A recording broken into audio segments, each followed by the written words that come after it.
Ladies and gentlemen, mesdames, messieurs, welcome. Bienvenue à toutes et à tous sur cette nouvelle vidéo consacrée au jeu Empire & Puzzles. Je suis Aslanes, votre host sur cette chaîne YouTube. Et donc aujourd'hui c'est le 6e jour de mon Hero Challenge où je maximise un héros par jour jusqu'à la fin du mois, histoire d'étoffer mon deck. Donc aujourd'hui j'ai entraîné 305 héros dans mon camp 3. Donc on va voir un petit peu quel héros on va aller maximiser. Alors hier on a vu que j'ai augmenté, j'ai maximisé Gunnar. Je vous ai expliqué pourquoi. Aujourd'hui,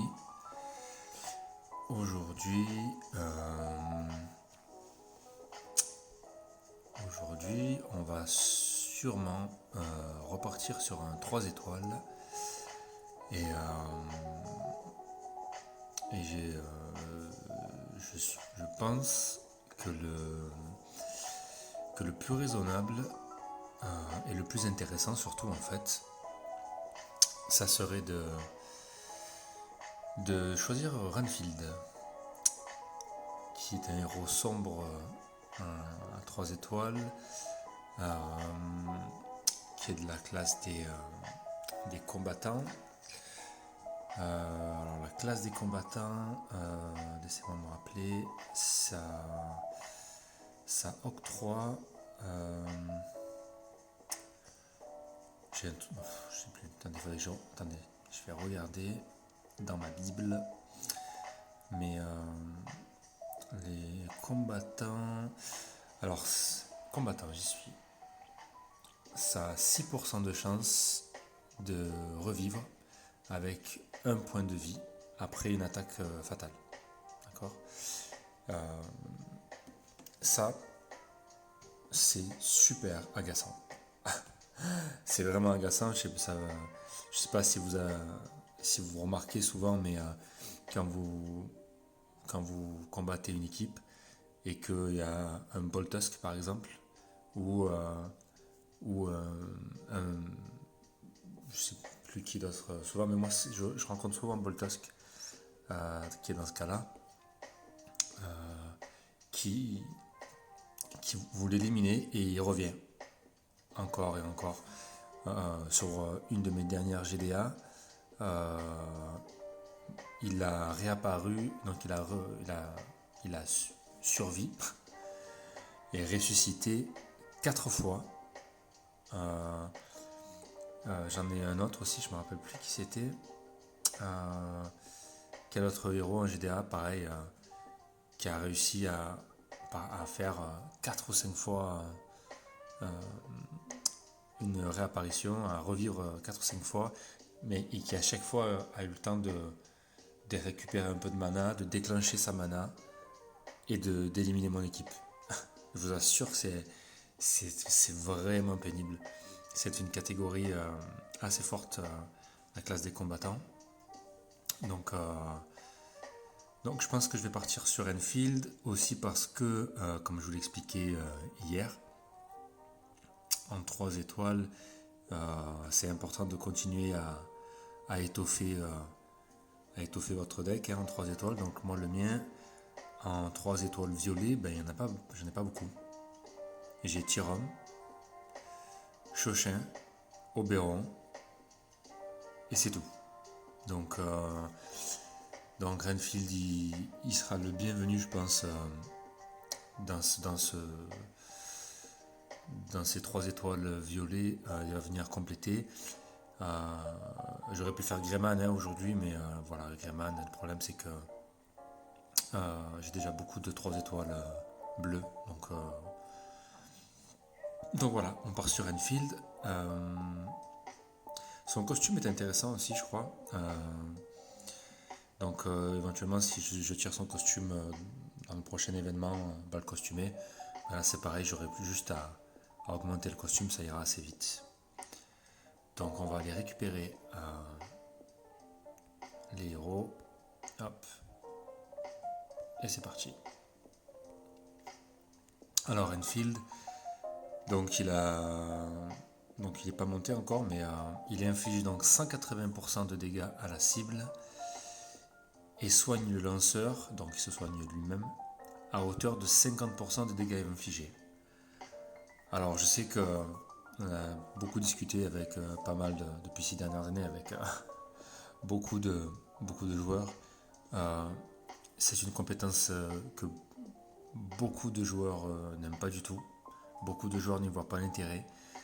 Renfield, c'est un joueur, c'est un héros qui était jusqu'à la version costumée, qui était devenu très peu utilisé, voire obsolète, qu'on rencontrait de moins en moins sur les tournois ou en GDA.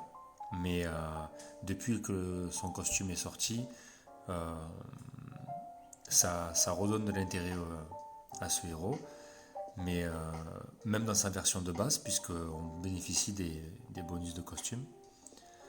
Mais un héros qui se soigne est toujours intéressant.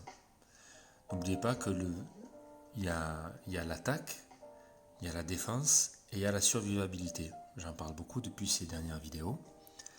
Et la survivabilité, ça vous permet de continuer à vous battre.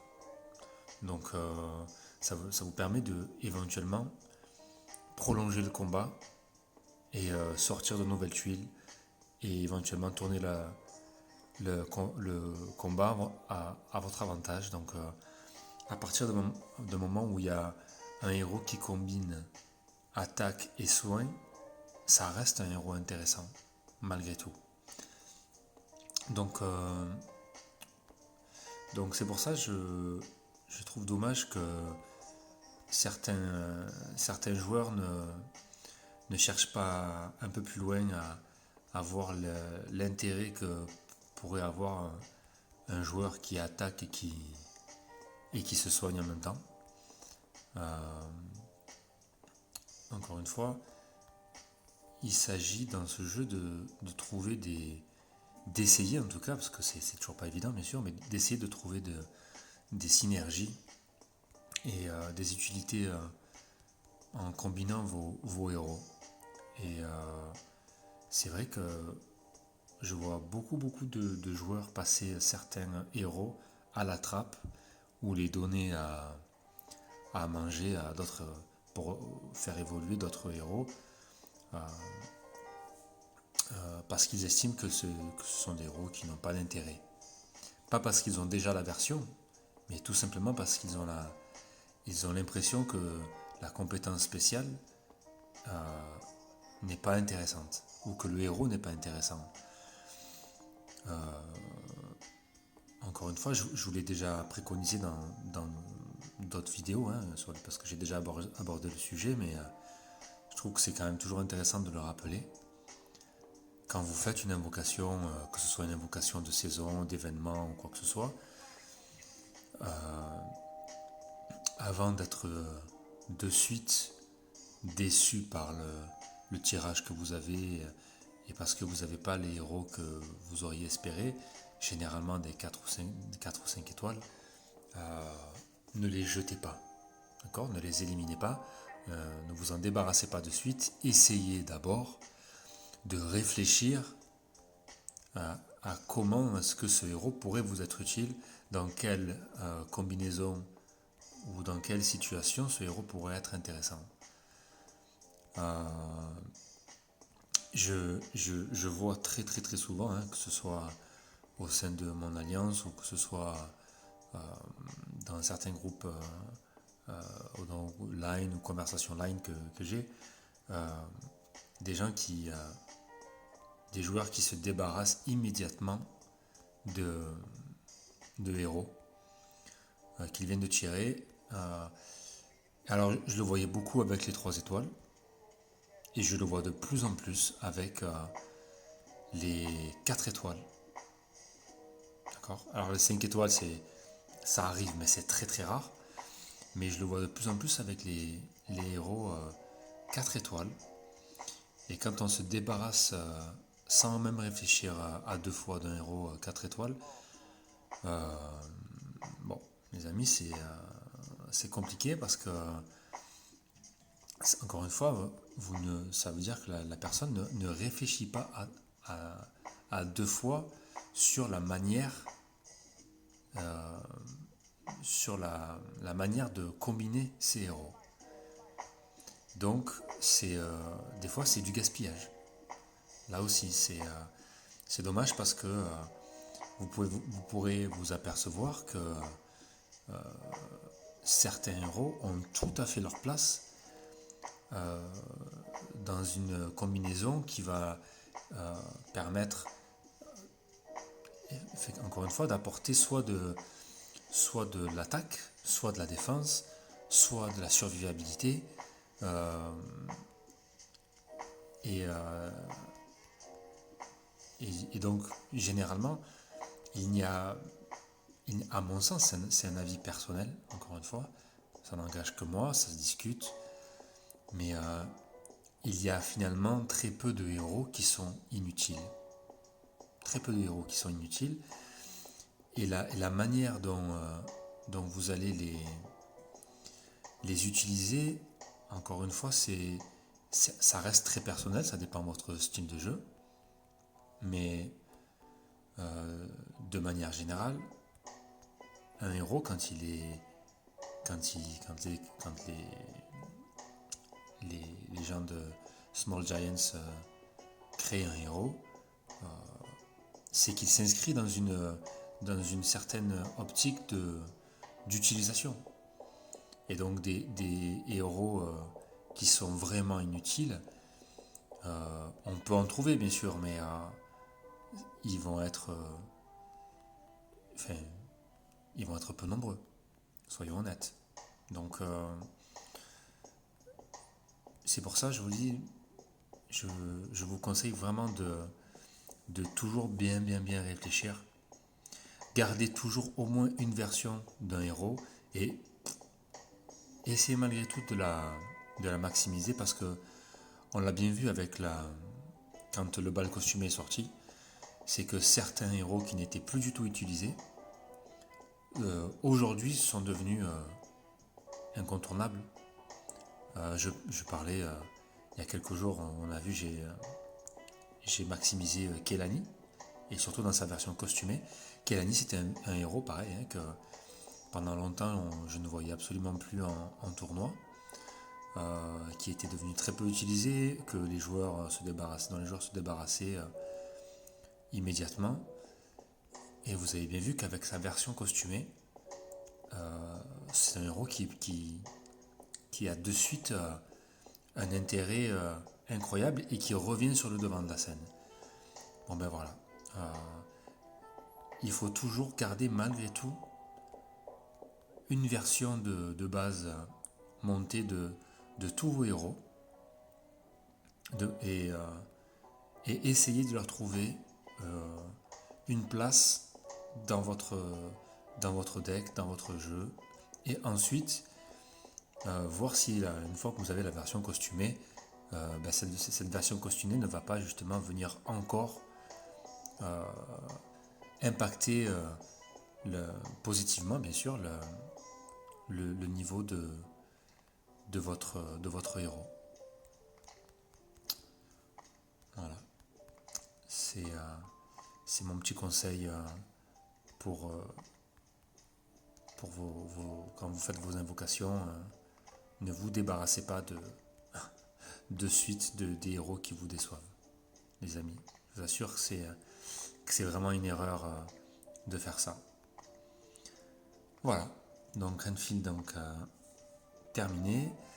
Donc cette fois-ci, on voit ses stats. Donc il inflige 215% de dégâts à la cible. Et il a une attaque assez correcte, hein. Il a 488 d'attaque, donc c'est clairement un héros d'attaque. Il a très peu de défense par contre. Donc vous voyez, il a 398 de défense. Clairement, si vous avez si vous n'avez pas un deck très fourni et que vous comptez le mettre dans une défense, clairement c'est pas du tout un bon choix. à mon sens encore. Pourquoi? Parce que il apporte très peu de défense. Donc là, il a même pas 400 de défense et généralement un héros qui a moins de 400 de défense dans une défense, il fait pas long feu quoi. Par contre, c'est un bon héros d'attaque. Il apporte pas mal de dégâts tuiles, donc 488, et il a 700 points de vie. Donc encore une fois, c'est très correct. Donc 215% d'attaque sur la cible et il se soigne donc à hauteur de 50% des dégâts infligés. Donc voilà. Je trouve que ça reste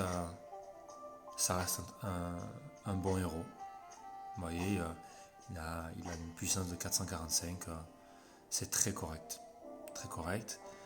Et donc il est la bienvenue dans mon équipe 3 étoiles violette. Voilà les amis, écoutez, ce sera tout pour aujourd'hui. J'ai pas tout utilisé, du coup il m'en reste 5. Bon voilà, un petit rab. Il doit m'en rester un petit peu ici aussi. Ouais. C'est ça, il m'en reste pas mal. Mais écoutez, je vous laisse sur ces bonnes paroles. N'hésitez pas à me dire si vous pensez que justement aussi pour vous c'est utile ou pas de garder certains héros, ou que vous faites, ou que justement vous en débarrassez aussitôt que vous les avez, et pourquoi. D'accord, n'oublie pas ça. Je ne donne toujours que mon avis, ça ne me concerne que moi, et je me base que par rapport à mon expérience, mais encore une fois, tout ça c'est très personnel. Je donne jamais mon avis aussi, c'est très rare. Vous savez, quand souvent on me demande souvent dans l'Alliance, on demande qui est-ce qu'il faut monter en priorité par tel héros par rapport à tel héros ou quoi que ce soit. Je donne vraiment très très très rarement mon avis et mon point de vue. J'essaie d'être objectif sur les statistiques et sur les statistiques des héros qu'on demande, hein. Mais je ne suis jamais catégorique et je donne vraiment très peu mon avis là-dessus parce que, encore une fois, ça reste personnel. Un héros qui va être très utile pour moi et qui a toute sa place dans mon deck n'aura pas forcément le même impact dans votre deck et n'aura pas forcément le même intérêt par rapport à votre façon de jouer, à votre style de jeu, donc, et à votre vision du jeu. Donc c'est clairement je m'abstiens le plus possible en tout cas de conseiller à mes collègues dans l'Alliance, à mes amis dans l'Alliance, de monter tel héros en priorité ou tel autre, ou sur Line quand on me pose la question qui dois-je monter en priorité, à ton avis, machin, je réponds par gentillesse souvent, mais vraiment ça reste très personnel. Et de toute manière, pour moi, si vous avez le choix entre deux héros que vous n'avez pas dans votre deck, clairement les deux sont à monter. Et si vous appliquez encore une fois une stratégie de banque correcte et de stockage comme je vous le préconise, c'est des choix que vous n'aurez pas vraiment à faire, puisque vous pouvez très bien monter les deux héros dans la journée, aussi bien des 3 étoiles, des 4 étoiles que des 5 étoiles. Donc vraiment, je m'abstiens le plus possible de donner des leçons. N'oubliez pas, je suis toujours moi-même en progression, donc voilà, on en apprend toujours. Mais ça reste toujours des sujets qui sont très débattus. Donc voilà, c'est pour ça, n'hésitez pas à me faire part de votre point de vue aussi. C'est toujours un plaisir de partager avec vous, quoi. En tout cas, je vous souhaite une très bonne journée. Amusez-vous bien. Et je vous donne rendez-vous demain pour la prochaine vidéo. Pour continuer ce challenge. Je vous remercie beaucoup. À plus tard. Bye.